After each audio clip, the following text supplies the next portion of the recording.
Halo, selamat datang di channel Ruang Taktik. Di video kali ini, kita akan analisis laga Jepang versus Brasil.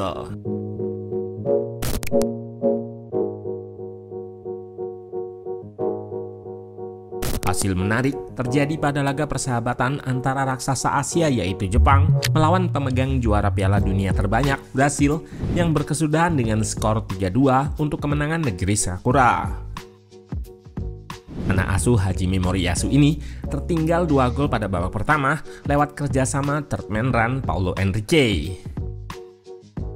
Kemudian winger Arsenal Martinelli menggandakan keunggulan negaranya lewat tendangan voli menyambut umpan lob Paqueta. Kemudian di babak kedua, Jepang mengamuk dengan mencetak 3 gol. Yang pertama lewat gol Minamino memanfaatkan kesalahan Bruno saat dipres, dan bek Brasil tersebut kembali lakukan blunder saat berusaha menghalau tendangan Nakamura.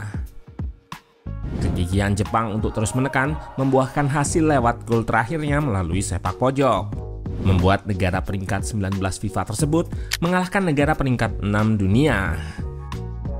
Nah, penasaran dengan jalannya laga dari segi taktikal? Let's go, kita bahas sama-sama.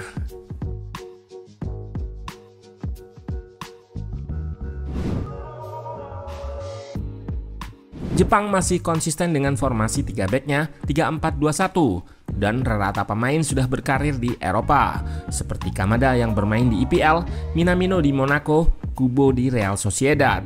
2 pemain disebut terakhir ini menopang Ueda dari Feyenoord di depan.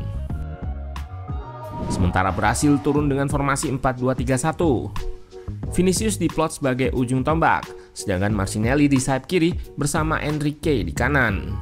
Paqueta di attacking midfielder ditopang Bruno Guimaraes serta Casemiro.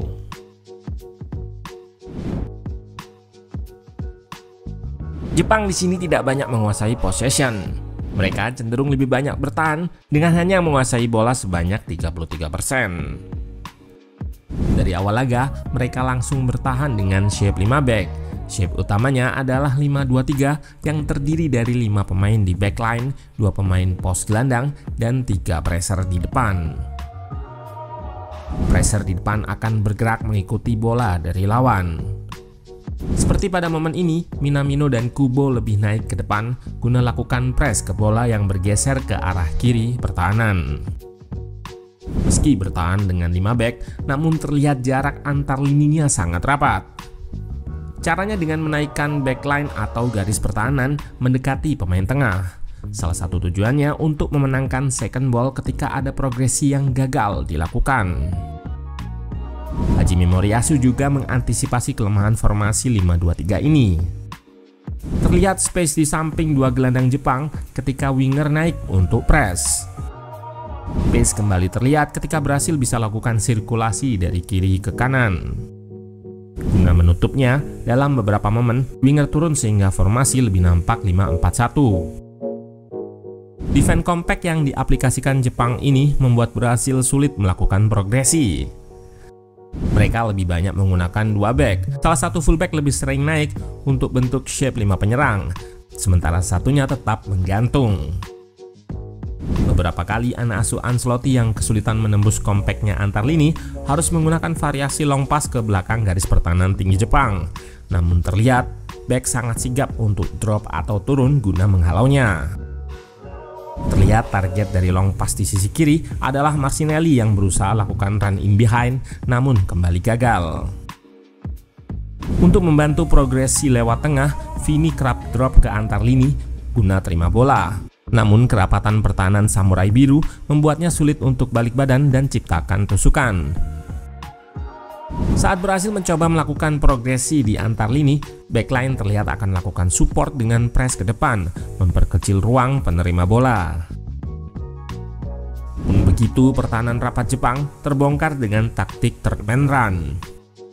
Paqueta di sini berdiri di antar lini untuk ikat salah satu back. Gelandang Jepang sudah marking Guimaraes dan lainnya lakukan marking ke Henrique yang naik. Paqueta sebagai orang kedua kemudian drop untuk minta bola sehingga back harus ikut naik. Henrique sebagai orang ketiga dengan cerdas lakukan lari untuk ekspos ruang yang ditinggalkan back tadi dan mampu sambar umpan terobosan Guimaraes sebagai orang pertama untuk membuat tim asuhan Ancelotti unggul 1-0. third man run. Tak hanya sampai di situ, skema build up yang mereka coba sejak awal juga kembali dilakukan. Kali ini Vinicius mencoba drop untuk jemput bola lalu berikan umpan ke Paqueta. Martinelli lakukan run in behind ke belakang lini pertahanan Jepang. Umpan lob yang diberikan Paqueta kali ini tak mampu dibendung bek Jepang sehingga winger Arsenal tersebut mampu lakukan first time volley untuk gandakan keunggulan 2-0.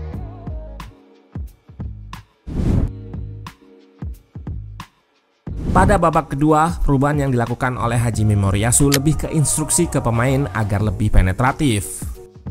Jepang sendiri menyerang dengan shape 3-2-5 menggunakan 3 back, 2 gelandang, serta wingback yang mengisi kelebaran maksimal. Kelebaran maksimal mereka gunakan untuk stretch atau merenggangkan pertahanan lawan dengan 2 wingback yang selalu merapat ke sisi garis lapangan. Selain itu, pressing yang mereka lakukan kini lebih intens. Terlihat 3 pemain sebagai pressure di depan yang diikuti oleh wingback di area sayap. Kamada sebagai gelandang terlihat juga mengunci gelandang Brazil. Selain itu, negeri Sakura ini juga lebih agresif dalam duel second ball. Terlihat ketika bola muntah, mereka mampu merebut dan melakukan serangan balik. Kembali terlihat Jepang mau lakukan duel udara dan memenangkan possession. Situasi pressing ini juga yang jadi awal gol pertama, meski ada faktor blunder di sana. Terlihat Paqueta sudah dikerubungi 5 pemain Jepang dan membuat back pass jadi pilihan yang rasional. Bola dikuasai Bruno dan 2 pemain Jepang segera lakukan press. Minamino yang datang cepat membuat opsi umpan Bruno tertutup, padahal ia hendak mengirim bola ke rekannya di situ. Alhasil, pemain yang pernah bermain di Liverpool tersebut mampu mencuri bola dan lakukan shot keras ke gawang Souza. Penetrasi dilakukan untuk membongkar pertahanan rapat dan ini dieksekusi dengan kemampuan individu tinggi pemain Jepang.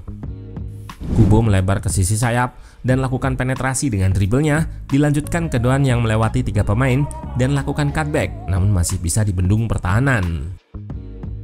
Doan yang diplot menjadi wingback mempunyai kemampuan attacking yang tinggi. Salah satu kekuatan Jepang adalah wingbacknya dihuni pemain penyerang namun mau bertahan.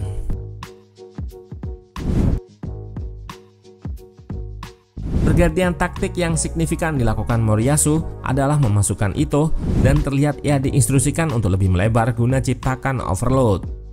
Dan bola pertamanya ini langsung jadi crossing yang mengantarkan Jepang mencetak gol kedua.